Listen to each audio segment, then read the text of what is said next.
Online जानकारी news में आप सभी का स्वागत है। ये जो स्क्रीन पर वीडियो क्लिप आप लोग देख रहे हैं, ये वीडियो उत्तर प्रदेश के बरेली इलाके का बताया जा रहा है, जहां पर एक बीजेपी के नेता को आरपीएफ के जवान ने जबरदस्त तरीके से धुल दिया है। दरअसल ये बीजेपी के नेता की तरफ से कुछ ऐसी हरकतें की जा रही थी जो आरपीएफ के जवान को नागवान गुजरी, और इसीलिए बीजेपी के नेता को आरपीएफ के जवान ने सबक सिखाया। किस तरीके से आगे ये पूरा वीडियो भी हम आपको दिखाएंगे, साथ ही साथ पुलिस की तरफ से इस पर क्या सफाई पेश की जा रही है इसकी भी जानकारी देंगे। साथ ही साथ एक और बड़ी खबर मुंबई से सामने आ रही है, जहां पर बजरंग दल के ऊपर एक बार फिर मुसलमानों की धार्मिक भावनाओं को आहत करने का आरोप लगा है। बजरंग दल ने एक बार फिर मुंबई का माहौल खराब करने की कोशिश की है। किस तरीके से आगे इस पर भी चर्चा करेंगे। साथ ही साथ पंडित धीरेन्द्र प्रसाद शास्त्री का एक और विवादित बयान सामने आया है। देश के अंदर जिस तरीके की नफरत इन लोगों के द्वारा फैलाई जा रही है वो तो आप देख ही रहे, लेकिन जिस तरीके से इस नफरत का असर भी देखने को मिल रहा, जगह जगह लोग एक दूसरे के नेमी बने बैठे हैं, उसके बावजूद इन लोगों को अभी भी चैन नहीं है। धीरेन्द्र शास्त्री ने एक बार फिर हिंदुओं को भड़काने की कोशिश की है और एक बड़ा बयान दिया है। इनके पूरे बयान को आगे सुनाएंगे, उससे पहले छोटी सी रिक्वेस्ट, अगर वीडियो पसंद आए तो लाइक जरूर करिए। चैनल पर अगर आप नए हैं तो सब्सक्राइब करने के बाद बेल आइकन को प्रेस करना ना भूलें। दोस्तों, उत्तर प्रदेश के अंदर कुछ अलग ही स्वाद चल रहा है। योगी जी कह रहे हैं कि जब से उनकी सत्ता यूपी में आई है तब से गुंडागर्दी खत्म हो चुकी है, लेकिन यूपी से जिस तरीके की तस्वीरें हर दिन देखने को मिलती है उससे ऐसा प्रतीत होता है, ऐसा लगता है कि यूपी में गुंडागर्दी बढ़ रही है, और वो भी बीजेपी नेताओं के द्वारा सबसे ज्यादा गुंडागर्दी की जा रही है। मैं नहीं कह रहा हूं, मैं आपको स्क्रीन पर एक वीडियो दिखाना चाहता हूं। ये वीडियो आप देखिए, ये बीजेपी के एक नेता का वीडियो है। आप देखिए, ये वीडियो मैं दिखा रहा हूं आपको। यहां पर आरपीएफ के एक जवान ने बीजेपी के नेता को पकड़कर कूट दिया है, और ये सब कुछ बरेली में हुआ है। मिली जानकारी के अनुसार बीजेपी का नेता जो है आरपीएफ के जवान को गाली दे रहा था, और उसके बाद आरपीएफ के जवान को ये चीजें पसंद नहीं आई। उसने पकड़कर वहीं पर बीजेपी के नेता को धुल दिया है, और उसका वीडियो आपको स्क्रीन पर मैं दिखा रहा हूं, आप देख सकते हैं। इस पर पुलिस की तरफ से भी बयान सामने आया है, मैं आपको दिखाना चाहता हूं। बरेली पुलिस ने ट्वीट किया, लिखा है, प्रकरण के संबंध में थाना इज्जत नगर बरेली और सुसंगत धाराओं में अभियोग पंजीकृत है तथा आरोपी को गिरफ्तार कर आवश्यक वैधानिक कार्रवाई की गई है। तो आप देख सकते हैं किस तरीके से पुलिस ने भी इस मामले की पुष्टि कर दी है कि ये जो वीडियो है वो सही है, और इस तरीके की घटना यूपी के बरेली के अंदर, खास करके इज्जत नगर के अंदर हुई है।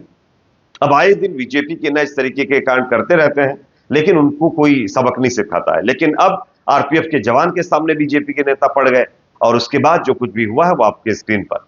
एक और खबर दूसरी यहां पर सामने आ रही है। मुंबई के अंदर बजरंग दल ने एक बार फिर माहौल खराब करने की कोशिश की है। कैसे, आप स्क्रीन पर देखिए। महाराष्ट्र की राजधानी मुंबई के मलाड में दो गुटों के बीच तनाव की खबर है। घटना रविवार दोपहर की है। पुलिस ने मामले में 8 से 10 लोगों के खिलाफ धार्मिक भावनाएं भड़काने का मामला दर्ज कर लिया है। पुलिस की माने तो बवाल उस वक्त शुरू हुआ जब शोभा यात्रा समाप्त होने के बाद लोग घरों की ओर लौट रहे थे। इसी दौरान किसी ने भगवा झंडा फहराने की कोशिश की थी। पुलिस को मिली शिकायत के अनुसार नमाज के समय कुछ लोगों ने जय श्री राम के नारे लगाए। इसके बाद विवाद हुआ। इसी के आधार पर मामला दर्ज किया गया है। मामले में अभी पुलिस ने किसी को हिरासत में नहीं लिया है। पुलिस के इस रवैये के खिलाफ बजरंग दल ने प्रदर्शन करने की चेतावनी दी है, और मामला मुंबई के मलाड कुरार गांव का बताया जा रहा है। यहां पर गुड़ पड़वा को लेकर कलश यात्रा निकाली गई थी। इसी दौरान दो समुदायों के लोग आपस में भिड़ गए, जिसका एक वीडियो भी सामने आया है। इसमें विशेष समुदाय के युवक कलश यात्रा ले जा रहे युवकों की पिटाई करते हुए नजर आ रहे हैं। अब मुस्लिम समुदाय के लोगों का यह कहना है कि भाई, जब मुस्लिम बस्ती या इलाके में ये जुलूस पहुंचता है और एक धार्मिक स्थल के सामने पहुंचता है, तो वहां पर खूब आपत्तिजनक नारे लगाए जाते हैं। यात्रा के अंदर चलिए भगवा झंडा फहराने का तो एक रिवाज चल चुका है, उससे किसी को कोई दिक्कत नहीं है, लेकिन जिस तरीके के शब्द यहां पर इस्तेमाल किए जा रहे थे, इससे यहां पर जो है बवाल हुआ है।